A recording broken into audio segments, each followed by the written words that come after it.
السلام علیکم ورحمۃ اللہ وبرکاتہ. ان الحمد لله نحمده ونستعینه ونستغفره ونعوذ بالله من شرور انفسنا ومن سیئات اعمالنا من يهده الله فلا مضل له ومن يضلل فلا هادي له واشهد ان لا اله الا الله وحده لا شريك له وأشهد أن محمدا عبده ورسوله. أما بعد فإن خير الحديث كتاب الله وخير الهدي هدي محمد صلى الله عليه وسلم وشر الأمور محدثاتها وكل محدثة بدعة وكل بدعة ضلالة وكل ضلالة في النار. ہر قسم کی حمد و ثنا اللہ تبارک و تعالیٰ کے لیے اور بے شمار درود و سلام ہوں جناب نبی اکرم صلی اللہ علیہ وسلم کی ذات اقدس پہ. گزشتہ کئی دنوں سے شیخ ابن عثیمین رحمہ اللہ کی کتاب العلم پہ درس چل رہا ہے اور آج بھی ہمارا موضوع یہی کتاب ہے. اس کتاب میں دین کا علم حاصل کرنے کے بارے میں جو آداب ہیں، جو احکام ہیں، ان کا تذکرہ چل رہا ہے. اور گزشتہ درس میں نے طالب علم کے آداب میں سے معنی و مفہوم نہیں جانتا، وضاحت کرتے ہیں تو انہوں نے کیا کہا ہے وضاحت میں، اس کے اوپر بھی ایک طالب علم کو عبور ہونا چاہیے. اس سے بھی بہت سے فوائد ملتے ہیں. چنانچہ وہ فرماتے ہیں وَهُنَاكَ شَيْءٌ ثَالِثٌ مُهِمٌ وَهُوَ كَلَامُ الْعُلَمَاءِ فَلَا تُهْمِلْ كَلَامَ الْعُلَمَاءِ وَلَا تَغْفُلْ عَنْهُ فَلَا تُهْمِلْ كَلَامَ الْعُلَمَاءِ وَلَا تَغْفُلْ عَنْهُ. کہ ایک تیسری چیز ہے، اس کی بھی بڑی اہمیت ہے، اور وہ ہیں علماء کرام کے اقوال. علماء کرام کے اقوال کو آپ نظر انداز نہ کریں، ان سے غفلت کا مظاہرہ نہ کریں. لأن العلماء اشد رسوخا منك في العلم. یہ علماء کرام علم میں تم سے زیادہ پختہ تھے.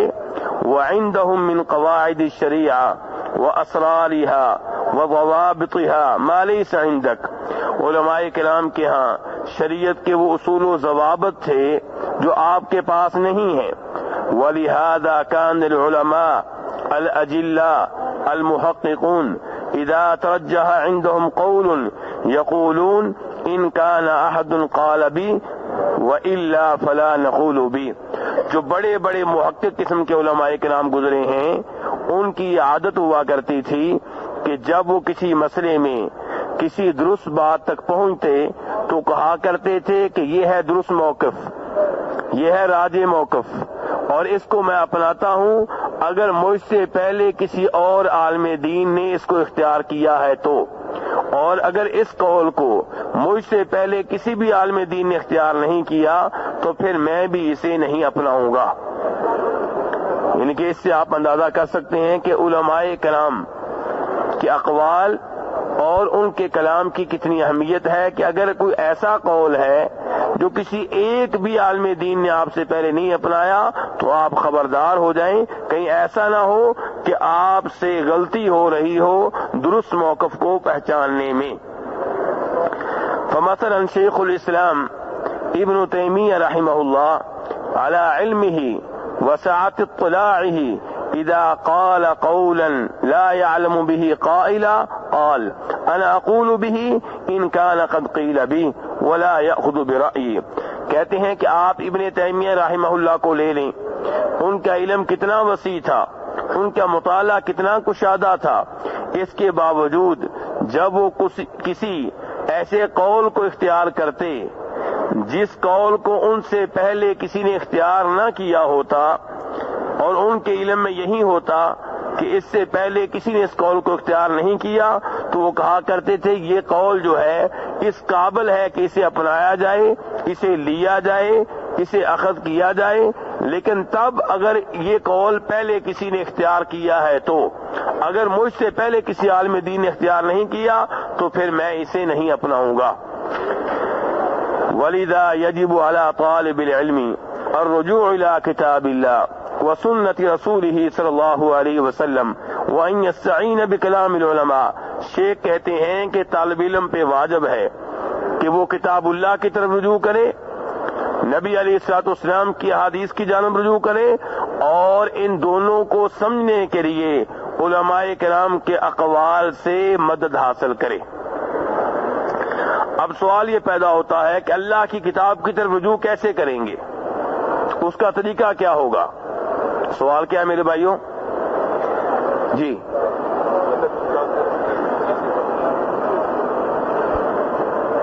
کچھ ہی لوگ میری طرف متوجہ تھے، باقی سب کو اپنا ہی سوچ رہے تھے. ایک دفعہ پھر کیا سوال ہے؟ اللہ کی کتاب کی طرف رجوع کیسے کیا جائے گا، اس کا طریقہ کیا ہوگا؟ مجھے امید ہے کہ اب آپ کی توجہ میرے ساتھ رہے گی. جی والرجوع الى کتاب اللہ یکون بحفظ وتدبر والعمل على ما جاء به. اللہ کی کتاب کی طرف رجوع آپ ایسے کریں گے کہ اس کتاب کو آپ یاد کریں اور اس پہ آپ غور و فکر کریں. سمجھ میرے بھائی، کبھی غور و فکر کیا ہے؟ تلاوت تو سارے ہی کر لیتے ہیں، غور و فکر کبھی کیا ہو؟ ایک آیت کو لے کر بیٹھ گئے ہوں، بار بار ترجمہ پڑھتے ہوں، بار بار سوچتے ہوں کہ اس آیت میں اللہ کیا کہنا چاہتے ہیں، اس آیت سے کیا کیا مسئلے معلوم ہو رہے ہیں، کبھی یہ کام کیا ہے؟ یہ کرنے والا کام ہے. کتاب اللہ کی طرف رجوع یہ ہوگا کہ آپ اسے یاد کریں، اس پہ غور و فکر کریں، تیسرے نمبر پہ اس پہ عمل کریں. کس پہ عمل کریں؟ جی ہاں، اس آیت پہ، اس قرآن پہ آپ عمل کریں. کیونکہ اللہ تعالیٰ فرماتے ہیں کتاب انزلناہ الیک مبارک لیدبروا آیاتی ولیتذکر اولو الالباب، کہ یہ ایک بابرکت کتاب ہے. کون سی؟ قرآن پاک. قرآن پاک سے برکت کیسے لی جائے گی، میرا آپ سے یہ سوال ہے. جی عام طور پہ لوگ سمجھتے ہیں کہ شاید برکت لینے کا طریقہ یہ ہے کہ اس کو چوم لو، سینے سے لگا لو. برکت کا یہ طریقہ تو کہیں نہیں آیا. برکت کا طریقہ اللہ تعالیٰ بتا رہے ہیں کہ یہ بابرکت کتاب ہے، ہم نے اسے اس لیے نازل کیا ہے لیدبروا آیاتی، تاکہ لوگ قرآن کی آیتوں میں غور و فکر کریں. ہاں جی، کس لیے نازل کیا عیسیٰ اللہ نے قرآن؟ بولیے. غور و فکر کریں. کون؟ مولوی کریں کہ سارے لوگ کریں؟ ہاں، اللہ نے یہ نہیں کہا کہ مولوی کریں، سب غور و فکر کریں. یہ سب کے لیے مشعل راہ ہے، ہر ایک کو اس سے روشنی ملے گی. جتنی کوئی توجہ دے گا اتنی زیادہ روشنی حاصل کر لے گا. تو لیدبروا آیاتی ولیتذکر اولو الالباب، اور تاکہ عقل مند اس سے نصیحت حاصل کریں. کس سے؟ قرآن پاک سے.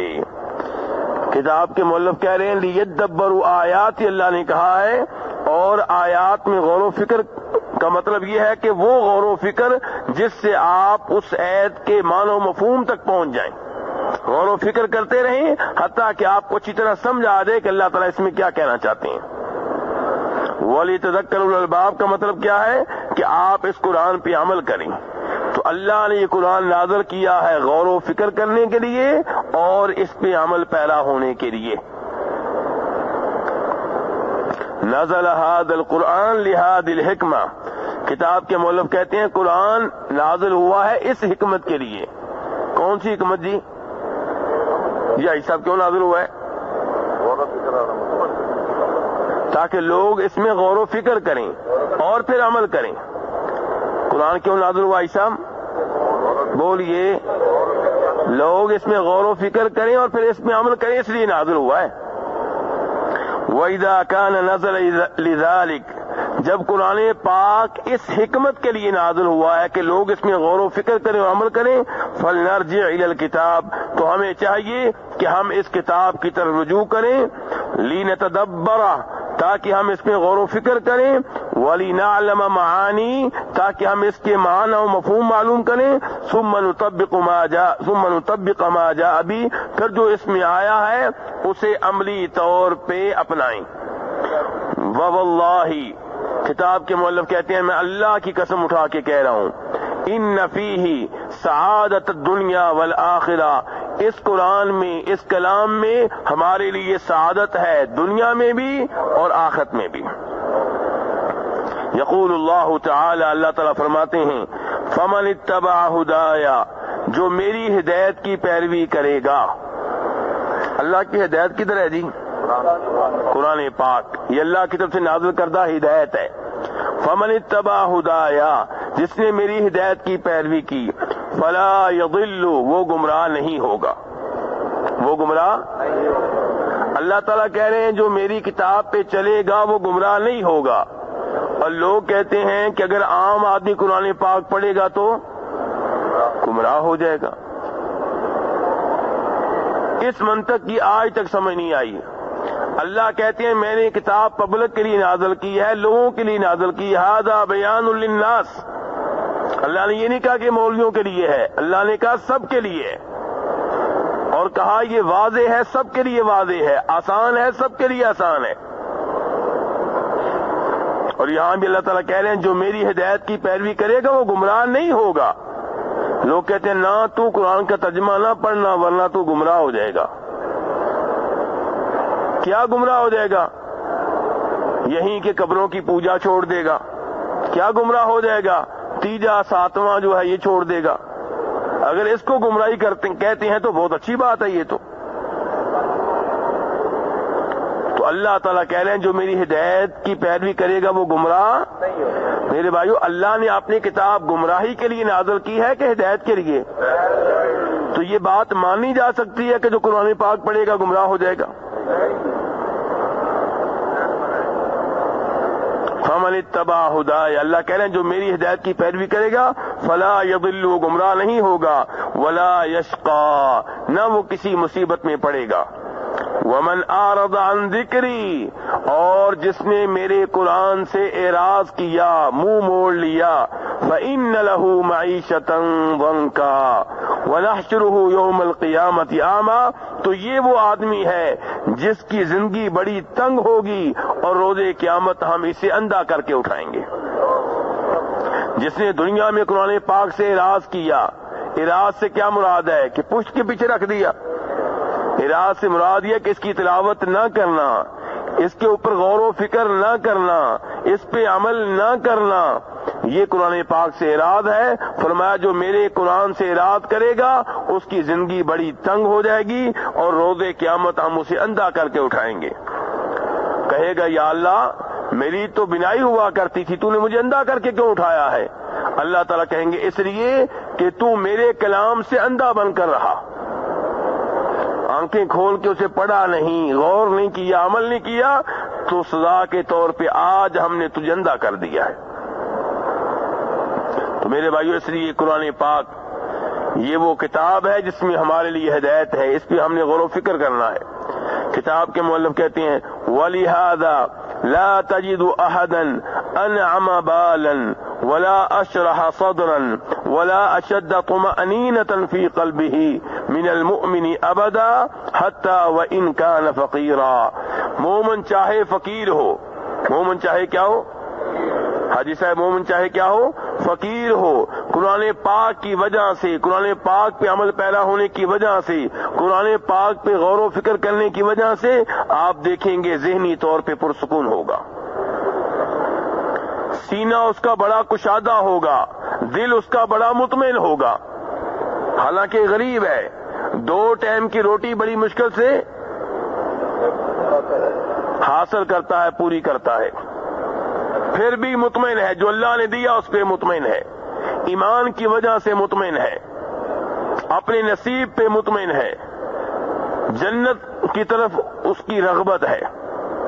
جبکہ جو ایمان کی نعمت سے محروم ہے، چاہے لاکھوں میں کھیلتا ہو، کروڑوں میں کھیلتا ہو، ذہنی طور پہ سکون میسر ایک پلاٹ ہے تو دوسرے کی فکر ہے، 2 ہیں تو تیسرے کی فکر ہے، 4 ہیں تو 5ویں کی فکر ہے، 6 ہیں تو 7ویں کی فکر ہے، اور یہ بھی فکر ہے کہ جو موجود ہیں کہیں چھن نہ جائیں، کہیں کو قبضہ ہی نہ کر لے۔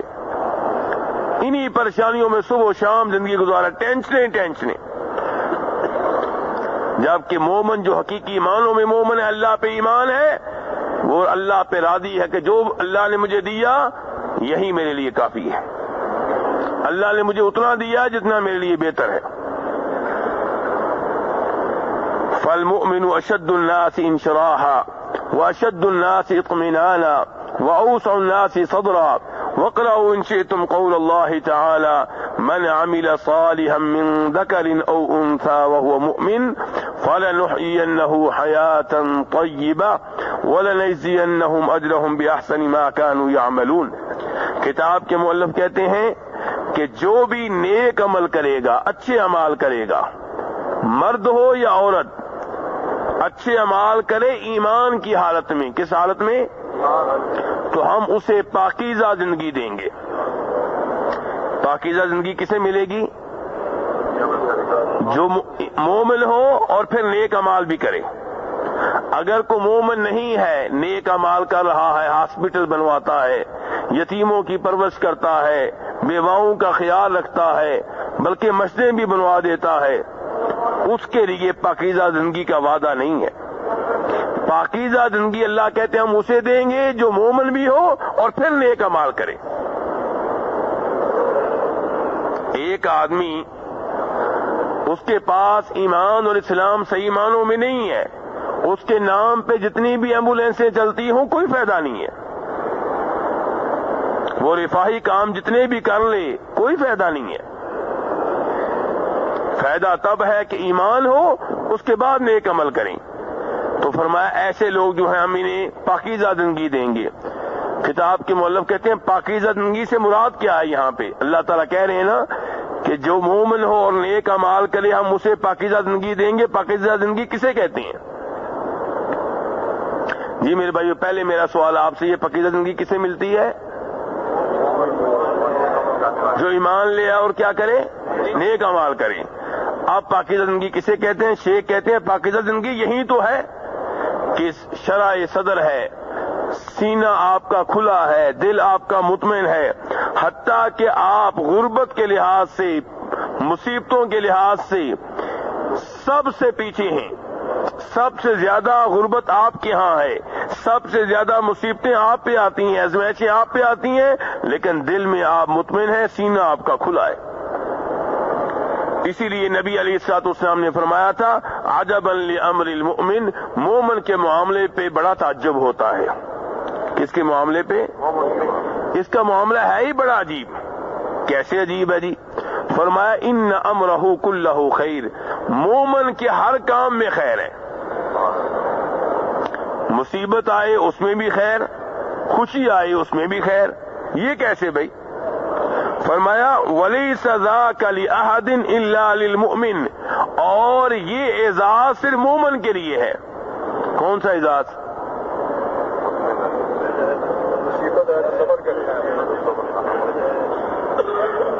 ہاں، کیا جواب ہے؟ کہ اس کا جو بھی معاملہ ہے اس میں اس کے لیے خیر ہے۔ یہ اعزاز صرف مومن کے لیے ہے کہ اس کا جو بھی امر ہو، جو بھی اس کے ساتھ ہو جائے اس میں خیر ہے۔ کیسے؟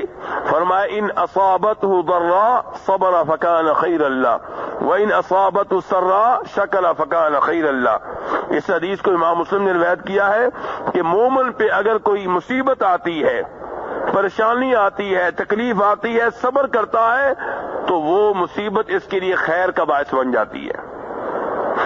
اللہ نے بیٹا لے لیا، اب بیٹا تو چلا ہی گیا، واپس سے آنے والا نہیں ہے، لیکن اس نے صبر کا مظاہرہ کیا، نوحہ نہیں کیا، اپنے رخسار نہیں پیٹے، بال نہیں نوچے، اور اس کی فوتگی پہ وہی کام کیے جو شریعت سے ثابت تھے۔ کوئی بدعت نہیں کی، کوئی تیجا نہیں کیا، کوئی ساتواں نہیں کیا، کوئی 40واں نہیں کیا، کوئی برسی نہیں کی۔ اب چونکہ اس نے صبر کیا ہے، شریعت کے مطابق چلا ہے، اس مصیبت پہ اسے بے پناہ اجر و ثواب ملے گا۔ تو مصیبت اس کے لیے بہتر ہوئی کہ بہتر نہ ہوئی؟ بہتر ہوئی اس کے لیے. اور فرمایا اگر خوشی آتی ہے تو پھر بھی شریعت کی حدود سے باہر نہیں نکلتا. خوشی مناتا ہے، خوش ہوتا ہے شریعت کی حدود میں رہ کر، تو اس خوشی پہ بھی اس کو اجر و ثواب مل جاتا ہے، کیونکہ خوشی آنے پہ اللہ کی حمد و ثنا بیان کرتا ہے، اللہ کا شکر ادا کرتا ہے. جبکہ جو مومن نہیں ہے وہ دونوں صورتوں میں نقصان میں رہتا ہے. مصیبت آئی، نوحہ کر رہا ہے، اللہ پہ اعتراض کر رہا ہے، شکوے کر رہا ہے، اپنی رخسار پیٹتا ہے، بال نوچتا ہے. بیٹا بھی گیا، اوپر سے گناہ بھی حاصل کر لیا. اور جب خوشی آئی ہے تو اللہ کا شکر ادا کرنے کی بجائے شیطان کو خوش کرتا ہے. جب بیٹا جوان ہوا ہے، لوگوں کے بیٹے فوت ہو گئے، اس کا بیٹا جوان ہوا، اب کیا کرتا ہے؟ اس کی شادی کے موقع پہ ہندوؤں والی رسمیں، ناچ گانا، گلوکار، کنجر، بے پردگی، بے حیائی، یہ اس کے گھر میں ہے، اور یہ اس انداز سے خوشی منا رہا ہے، اور اس انداز سے خوشی منانے کی وجہ سے اللہ سے گناہ لے رہا ہے. تو مومن کے ہر معاملے میں خیر ہے، اور یہ اعزاز کس کے لیے؟ صرف یہ اعزاز کس کے لیے؟ صرف. تو میرے بھائی اب ذرا سوچئے، کیا ہم واقعی ایسے ہیں؟ جب ہمارے گھر میں خوشی آتی، کیا ہم واقعی شریعت کی حدود میں رہ کے خوشی مناتے ہیں؟ اور جب مصیبت آتی ہے تو کیا واقعی ہم صبر کرتے ہیں؟ میرے بھائیو، آپ نے ام سلیم کا واقعہ سنا ہوگا. کس کا واقعہ؟ ام سلیم ایک صحابی ہیں رضی اللہ تعالی عنہ. بیٹا بیمار تھا، خاوند کسی سفر پہ گیا، ابو طلحہ کسی سفر پہ گئے، واپس آئے تو آتے ہی سب سے پہلے بیٹے کے بارے میں سوال کیا کہ بیٹے کا کیا حال ہے. بیوی نے کہا کہ بیٹا پرسکون ہے، پہلے سے بہتر حالت میں ہے. اور ام سلیم نے خاوند کے آنے پہ اپنا بندوبست کیا، اپنے آپ کو سنوارا، اچھے کپڑے پہنے، چہرہ وغیرہ دھویا تاکہ خاوند کو خوشی ملے. خاوند نے رات کو تعلقات قائم کیے. جب تعلقات قائم کر کے فارغ ہو گیا تو بیگم نے بتایا کہ میں نے کہا تھا بیٹا پرسکون ہے، اس کا مطلب یہ ہے کہ فوت ہو گیا ہے، دنیا کی مصیبتوں سے جان چھوٹ گئی ہے.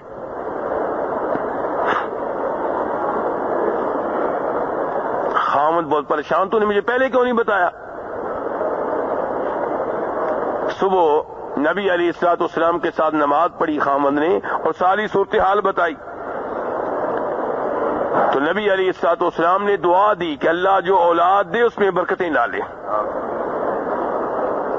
تو میرے بھائیو دیکھیے کس قدر صبر کا مظاہرہ کیا ام سلیم نے. خاوند ایک عرصے کے بعد آ رہا ہے، اس کو آتے ہی پریشان کر دینا یہ انہوں نے مناسب نہیں سمجھا. اور خود ہمارے نبی علیہ الصلوۃ والسلام جتنے بیٹے تھے اللہ نے واپس لے لیے. آخری بیٹا ہے ابراہیم، جس کے بارے میں امید ہے کہ آپ کا جانشین ہوگا، آپ کا وارث بنے گا، جس کے بارے میں کہا جائے گا کہ یہ محمد صلی اللہ علیہ وسلم کا صاحبزادہ ہے. وراثت سے مراد دنیا کی وراثت نہیں ہے. لیکن وہ بھی فوت ہو گئے. اب آپ نے انہیں اٹھایا ہوا ہے، آنکھوں سے آنسو نکل رہے ہیں، لیکن زبان سے کوئی لفظ نہیں بولا. یہ نہیں کہا ہائے سب بیٹے ہی چلے گئے، دنیا کیا کہے گی. دنیا تو پہلے ہی کہہ رہی ہے کہ تیری نسل آگے نہیں بڑھے گی. کوئی شکوہ نہیں کیا، اللہ سے کچھ بھی نہیں کہا. ہاں یہ کہا کہ ابراہیم تیری جدائی پہ مجھے بہت غم ہے، لیکن میرے منہ سے کوئی ایسا لفظ نہیں نکلے گا جس سے آسمان والا ناراض ہو جائے. آنکھوں سے آنسو نکلے ہیں، زبان سے کوئی شکوہ نہیں نکلا. آنکھوں سے روئے ہیں، زبان سے نہیں روئے، منہ سے نہیں روئے۔ اور جب کسی صحابی نے دیکھا کہ آپ کی آنکھوں سے آنسو نکل رہے ہیں، حیرانگی کا اظہار کیا، تعجب کا اظہار کیا کہ آپ بھی، تو آپ نے فرمایا یہ تو رحمت ہے، یعنی کہ آنکھوں سے آنسو کا نکلنا اس پہ شریعت کو کوئی اعتراض نہیں ہے، لیکن زبان سے جو ہم حرکتیں کرتے ہیں، جو الفاظ کہتے ہیں، جو شکوے کرتے ہیں، جو اعتراض کرتے ہیں، جو اللہ کے فیصلے پہ عدم رضا کا اظہار کرتے ہیں، یہ مسئلہ ہے۔ تو مومن کے ہر معاملے میں میرے بھائیوں کیا ہے؟ خیر ہے۔ تو کافر پہ جب مصیبت آتی ہے، شیخ کہتے ہیں کیا وہ صبر کرتا ہے؟ جواب یہ ہے کہ نہیں، بلکہ غمگین ہو جاتا ہے، اس کی دنیا اس کے لیے تنگ ہو جاتی ہے، اور بعض دفعہ خودکشی کر لیتا ہے۔ کیا کر لیتا ہے؟ اور جو مومن ہے خودکشی کرتا ہے؟ عام طور پہ جو مومن ہے، سمجھدار مومن، کبھی خودکشی نہیں کرے گا۔ کیوں؟ مصیبتیں تو اس لیے آتی ہیں کہ اللہ دیکھتا ہے کہ میرا بندہ صبر کرتا ہے کہ نہیں کرتا۔ خودکشی کریں گے تو آپ نے تو ثابت کر دیا کہ میں صبر کرنے والا نہیں ہوں۔ کیا آپ پہ جو مصیبتیں آئی ہیں وہ نبیوں سے بڑھ کر ہیں؟ بالکل نہیں۔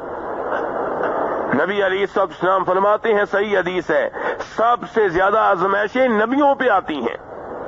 سب سے آزمائشیں کن پہ آتی ہیں؟ پھر جو کوئی جتنا زیادہ نیک ہے اس پہ اتنی زیادہ آزمائشیں آتی ہیں۔ جن پہ آزمائشیں آئیں انہیں پریشان نہیں ہونا چاہیے، یہ حدیث ذہن میں رکھا کریں کہ جو جتنا زیادہ نیک ہے اس پہ اتنی زیادہ آزمائشیں آتی ہیں۔ تو مومن خودکشی نہیں کرے گا، کیونکہ اس کو پتا ہے خودکشی کروں گا تو یہ کبیرہ گناہ ہے، اس پہ تو قبر میں جا کے عذاب ملے گا، آخرت کے دن عذاب ملے گا۔ خودکشی وہ کرے جس کو یقین ہو کہ خودکشی کرنے کے بعد جنت میری منتظر ہے، ہاں وہ خودکشی کر سکتا ہے، لیکن جس کو پتا ہے کہ میں خودکشی کروں گا آگے سزا ملے گی، وہ خودکشی کیوں کرے گا؟ کیونکہ دنیا کی مصیبتیں تو پھر بھی ہلکی ہیں اور آخرت کی آزمائشیں اور مصیبتیں کہیں بڑی ہیں۔ تو کتاب کے مؤلف کہتے ہیں اس کے برعکس مومن جو ہے وہ صبر کرتا ہے اور صبر کی لذت پاتا ہے۔ کیسے؟ دل اس کا مطمئن ہوتا ہے۔ بیٹا فوت ہو گیا ہے، صبر کیا ہے، اس کا دل اللہ کی جانب متوجہ ہے، اس لیے اس کو بڑی لذت محسوس ہو رہی ہے کہ اللہ نے نعمت لی اور میں نے صبر کیا، اب اللہ سے اجر لوں گا، بڑا مطمئن پھر رہا ہے۔ اسی لیے اس کی زندگی پاکیزہ ہوتی ہے، شاندار ہوتی ہے۔ اور کتاب کے مؤلف کہتے ہیں کہ کچھ مورخین نے لکھا ہے حافظ ابن حجر رحمہ اللہ کے بارے میں۔ کس کے بارے میں؟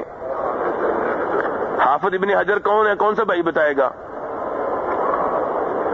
جی کوئی تعارف کرا دیں، ہلکا سا تعارف بے شک۔ ہاں جی، بخاری شریف سنی ہے آپ نے؟ بخاری شریف میں کیا چیز ہے؟ نبی علیہ الصلوۃ والسلام سے ثابت شدہ احادیث، جن کو صحیح حدیث کہا جاتا ہے۔ اب بخاری شریف میں تقریباً 7000 حدیثیں ہیں، ان کی شرح لکھنے والے حافظ ابن حجر ہیں۔ شرح یعنی کہ ان حدیثوں میں اللہ کے رسول نے کیا کہا ہے، ان حدیثوں سے کیا مسئلے معلوم ہوتے ہیں، تو اس بارے میں جنہوں نے کام کیا ہے وہ ہے حافظ ابن حجر رحمہ اللہ۔ یہ مصر کے عالم دین تھے، بہت بڑے عالم دین ہیں۔ تقریباً ہر عالم دین کے گھر میں ان کی یہ کتاب موجود ہوتی ہے، فتح الباری۔ تو کہتے ہیں ان کے بارے میں مورخین نے لکھا ہے کہ یہ مصر کے چیف جسٹس تھے، مصر کے قاضیوں کے کیا تھے؟ بڑے تھے۔ تو جب یہ اپنے آفس میں جاتے، عدالت میں جاتے تھے، تو ان کے لیے بگی آتی تھی، جس کے اوپر آج کل بھی یہ بادشاہ وغیرہ بیٹھتے ہیں، جو گھوڑے کی طرح ہوتی ہے لیکن ذرا شاندار ہوتی ہے، تو وہ آتی تھی، اس پہ بیٹھ کے جاتے تھے اور ایک قافلہ ان کے دائیں بائیں ہوتا تھا، یعنی مکمل پروٹوکول کے ساتھ۔ ایک دن ایک یہودی جو کہ تیل بیچتا تھا، اب جو تیل بیچتا ہوگا اس کے کپڑے کیسے ہوں گے؟ جی میلے کچیلے ہوں گے. تو وہ ان کے سامنے آ گیا, اس نے ان کے قافلے کو روک لیا اور کہنے لگا کہ آپ لوگوں کے نبی نے کہا ہے. یہ اعتراض کرنے والا خود کون ہے؟ یہودی. آپ لوگوں کے نبی نے کہا ہے کہ دنیا مومن کے لیے جیل ہے اور کافر کے لیے جنت ہے. دنیا مومن کے لیے کیا ہے اور کافر کے لیے کیا ہے؟ جنت ہے. جبکہ یہاں پہ صورتحال برعکس ہے. آپ مومن ہیں, دنیا آپ کے لیے جیل نہیں بنی, آپ تو چیف جسٹس ہیں. دیکھیں کیسے بگی پہ آ رہے ہیں, دائیں بائیں آپ کا اتنا قافلہ ہے. کہنا چاہتا ہے کہ آپ کے نبی کی بات تو صحیح نہ نکلی, اور میں جو کافر ہوں آپ لوگوں کے ہاں, اور میری حالت دیکھیں کیا ہے, تو میرے لیے دنیا جنت تو نہ بنی. یہ وہ اعتراض کرنا چاہ رہا ہے. تو حافظ ابن حجر رحمہ اللہ نے کہا کہ میں مومن ہوں اور میں نے انشاءاللہ کہاں جانا ہے؟ جنت میں.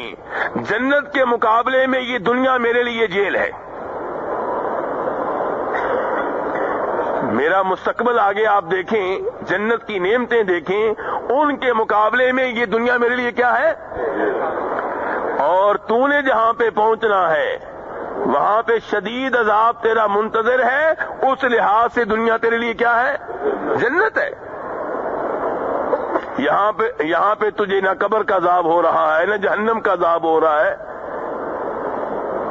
تو تیرے لیے یہ دنیا کیا ہے؟ جنت ہے. یہ بات اس آدمی نے سنی تو کہنے لگا اشہد ان لا الہ الا اللہ و اشہد ان محمد رسول اللہ, اور مسلمان ہو گیا. تو کتاب کے مؤلف کہتے ہیں مومن جس حالت میں بھی ہے وہ خیر پہ ہے. مومن جس حالت میں بھی ہے وہ کیا ہے؟ خیر پہ ہے. یعنی خوشی آتی ہے اللہ کا شکر ادا کرتا ہے, شریعت کی حدود سے باہر نہیں نکلتا, ثواب لے جاتا ہے. مصیبت آتی ہے صبر کرتا ہے, شریعت کی حدود سے باہر نہیں نکلتا, ثواب لے جاتا ہے. تو وہ دنیا میں بھی فائدے میں ہے, آخرت میں بھی فائدے میں ہوگا. کون؟ مومن. اور کافر جو ہے وہ دنیا میں بھی نقصان اٹھا رہا ہے اور آخرت میں بھی نقصان اٹھائے گا. اسی لیے اللہ تعالی نے کہا ہے والعصر, زمانے کی قسم. کس کی قسم؟ یہ غیر اللہ کی قسم اٹھانا جائز ہے جی؟ اللہ کے علاوہ کسی اور چیز کی قسم اٹھانا جائز ہے؟ تو پھر اللہ نے کیوں اٹھائی ہے زمانے کی قسم؟ جی اللہ تعالیٰ نے مختلف چیزوں کی قسمیں اٹھائی ہیں, اور جن چیزوں کی اللہ قسم اٹھاتے ہیں وہ چیزیں بڑی اہم ہوتی ہیں. اللہ کا اپنی کسی مخلوق کی قسم اٹھانا اس بات کی دلیل ہے کہ یہ مخلوق بڑی اہم ہے, لیکن مخلوق کی قسم اٹھانے سے مجھے اور آپ کو روک دیا گیا ہے. ہمیں نہ کعبہ کی قسم اٹھانے کی اجازت ہے, حالانکہ کعبہ سب سے عظیم اللہ کا گھر ہے, اور نہ ہمیں نبی علیہ الصلوۃ والسلام کی قسم اٹھانے کی اجازت ہے, حالانکہ آپ امام الانبیاء ہیں, تمام انسانوں میں سب سے افضل ہیں. نہ والدہ کی قسم اٹھا سکتے ہیں, نہ رزق کی قسم اٹھا سکتے ہیں, نہ آسمان کی, نہ عرش کی, نہ سورج کی, نہ مسجد نبوی کی, نہ مسجد حرام کی, نہ زمانے کی. تو اللہ تعالیٰ جس چیز کی چاہیں قسم اٹھائیں, تو اللہ نے یہاں پہ قسم اٹھائی کس چیز کی؟ زمانے کی, وقت کی, کہ وقت بڑی قیمتی چیز ہے, بڑی اہم چیز ہے. فرمایا زمانے کی قسم ان الانسان لفی خسر, ہر انسان خسارے میں ہے, گھاٹے میں ہے. میں اور آپ سب کس چیز میں چل رہے ہیں؟ گھاٹے میں جا رہے ہیں. ویسے تو ہم یہ کہتے ہیں نہیں آج کل میں بڑا ٹھیک ہوں, آج کل 4 پلاٹ ہو گئے اور ڈالر میرے اکاؤنٹ میں اتنے پڑے ہوئے ہیں, بیٹے بھی 4 ہیں, بیٹیاں بھی 2 ہیں, کوئی کمی نہیں ہے. لیکن اللہ تعالیٰ کہتے ہیں ہر انسان خسارے میں ہے, گھاٹے میں ہے. کتنے انسان؟ سارے انسان. الا الذین آمنوا وعملوا الصالحات, سوائے ان انسانوں کے جو ایمان لے آئے اور جو نیک اعمال کرتے ہیں, یہ خسارے میں نہیں ہے. ایمان لانے والے اور نیک اعمال بجا لانے والے یہ خسارے میں نہیں ہیں. اور جو خسارے میں نہیں ہیں ان کے اللہ نے 4 صفتیں بتائی ہیں. نمبر 1 ایمان لانے والے, نمبر 2 نیک اعمال کرنے والے, نمبر 3 وتواصوا بالحق, خود بھی نیک عمل کرتے ہیں, دوسروں کو بھی وصیت کرتے ہیں, تاکید کرتے ہیں نیک عمل کرو. کل سوموار کا دن ہے, نفلی روزہ رکھنا. کل جمعرات ہے, روزہ رکھنا. اور آج رات فلاں مسجد میں درس قرآن ہے, دونوں وہاں چلیں گے. ٹائم نکالنا حاجی صاحب, ایک دوسرے کو سمجھاتے رہتے ہیں یہ شرک چھوڑ دیں، یہ بدعات چھوڑ دیں، یہ گناہ چھوڑ دیں، جوا چھوڑ دیں، سود چھوڑ دیں. تو مومن ایمان بھی لاتا ہے، خود بھی نیک عمل کرتا ہے، دوسروں کو بھی نیک عمل کرنے کے بارے میں تاکید کرتا ہے. وَتَوَاصَوْا بِالصَّبْرِ. اب جب دوسروں کو آپ نیک عمل کرنے کے بارے میں کہیں گے، برائی سے روکیں گے، تو وہ آگے سے آپ کو شاباش دیں گے؟ نہیں، آپ کے خلاف باتیں ہوں گی، آپ کو برا بلا کہا جائے گا. کیوں جی انبیاء کرام علیہم السلام نے جب دین کی دعوت دی تو انہیں ہار پہنائے گئے تھے؟ ہاں، پتھروں کی بارش کی گئی تھی، خون نکالا گیا، جان شہید کیے گئے، چہرہ زخمی کیا گیا. جو بھی حق بات کہے گا اگر صحیح معنوں میں کہے گا لوگ اسے تنگ کریں گے. تو فرمایا وہ لوگ جو کامیاب ہیں وہ خود بھی ایمان لاتے ہیں، نیک عمل کرتے ہیں، دوسروں کو نیک اعمال کی تاکید کرتے ہیں، اور جب اللہ کے دین کی طرف آپ دعوت دیں گے، توحید کی دعوت دیں گے، شرک سے آپ روکیں گے، بدعات سے روکیں گے، گناہوں سے روکیں گے، مصیبتیں آئیں گی تو ایک دوسرے کو صبر کی تلقین کرتے ہیں. صبر کرنا، ہمت نہیں ہارنی، صبر کیجئے، کوئی بات نہیں. تو یہ وہ لوگ ہیں جو کامیاب ہیں. تو اب پتا چلا کافر جنہوں نے اللہ کا دین ضائع کر دیا، جو اپنی لذت میں اور دنیاوی خوشحالی میں ڈوبے ہوئے ہیں، وہ چاہے محلات بنا لیں، چاہے بظاہر دنیا ان کے لیے بڑی شاندار ہو جائے، لیکن حقیقت میں وہ جہنم کی آگ میں ہیں. اسی لیے سلف صالحین میں سے کسی نے کہا ہے، بڑا اہم قول ہے میرے بھائیوں، سلف صالحین میں سے، پرانے بزرگوں میں سے کسی نے کہا ہے کہ اگر دنیا کے بادشاہوں کو اور دنیا کے شہزادوں کو پتہ چل جائے اس نعمت کا جس نعمت میں ہم ہیں، تو وہ تلواریں لے کے ہمیں قتل کر دیں. کیوں جی؟ کون سی نعمت ہے ہمارے پاس؟ ایمان، دلی سکون. ایمان، دلی سکون، جس سکون کے ساتھ ہم رات کو سوتے ہیں. اس سکون کے بارے میں ان بادشاہوں کو اگر پتہ چل جائے تو یہ اس نعمت کو حاصل کرنے کے لیے ہمیں قتل کر دیں. تو میرے بھائیوں، صرف یہ کوٹھیاں سب کچھ نہیں ہیں، یہ ڈالر سب کچھ نہیں ہے. ایمان کی وجہ سے جو دل میں سکون ہے، یہ بہت بڑی نعمت ہے. آپ مطمئن ہیں کہ میں توحید پہ ہوں، کبیرہ گناہوں سے بچتا ہوں، تو اللہ کی رحمت پہ آپ نے امیدیں لگائی ہوئی ہیں کہ میرا اللہ مجھے جنت میں بھیجے گا. یہ سکون بہت بڑی نعمت ہے. آپ کو یہ سہارا ہے کہ دنیا کی زندگی چاہے مشکلات میں گزر رہی ہے لیکن عارضی ہے، 5 سال کے لیے ہے، 10 کے لیے ہے، 20 50 سال ختم ہو جائے گی، بالآخر اللہ کی نعمتیں میری منتظر ہیں. یہ سکون بہت بڑی نعمت ہے. کتاب کے مؤلف کہتے ہیں جہاں تک مومن ہیں، مومن جو ہیں وہ اللہ سے سرگوشیاں کر کے، اللہ کا ذکر کر کے راضی رہتے ہیں. اللہ سے سرگوشیاں کرتے ہیں آپ لوگ؟ کب؟ نماز میں کس سے باتیں کرتے ہیں؟ اللہ سے. اور پھر اللہ کا جو ذکر کرتے ہیں یہ بہت بڑی نعمت ہے. اور پھر مومن کو قضاء و قدر پہ بھی مومن کا ایمان ہے کہ بیٹا اللہ نے لے لیا، میں جتنی بھی کوششیں کر لیتا بچنا نہیں تھا، افسوس کرنے کی ضرورت نہیں ہے، کیونکہ اللہ نے 50,000 سال پہلے لکھ دیا تھا کہ میں نے اس کا بیٹا فلاں دن کو لے لینا ہے. یہ تقدیر پہ جو ایمان ہے یہ بہت بڑی نعمت ہے. جس کا تقدیر پہ ایمان نہیں ہوگا ساری زندگی یہیں پچھتاتا رہے گا کہ اگر میں فلاں ڈاکٹر کے پاس بیٹے کو لے جاتا اس نے بچ جانا تھا، پتہ نہیں میں کیوں نہیں لے کر گیا، کاش میرے پاس پیسے ہوتے، کاش یہ ہوتا، کاش وہ ہوتا. لیکن جو مومن ہے، تقدیر پہ ایمان ہے، وہ کہتا ہے میں جو بھی کر لیتا، اس کا ٹائم آ چکا تھا، اس نے جانا ہی جانا تھا. اس لیے رونے کا کوئی فائدہ نہیں ہے، صبر کیجیے. تو مومن جو ہے وہ ہمیشہ نعمتوں میں رہتا ہے. لیکن جو دنیا والے ہیں ان کا حال وہ ہے جو اللہ نے اس آیت میں بیان کیا ہے، فَإِنْ أُعْطُوا مِنْهَا رَضُوا، اگر دنیا مل جائے تو راضی رہتے ہیں، وَإِنْ لَمْ يُعْطَوْا مِنْهَا إِذَا هُمْ يَسْخَطُونَ، اگر دنیا نہ ملے تو ناراض رہتے ہیں. تو یہ کتاب کے مؤلف کی گفتگو تھی، بڑی شاندار تھی. مزید اس سلسلہ جاری و ساری رہے گا. اب میں آپ کے سوالوں کی طرف آتا ہوں.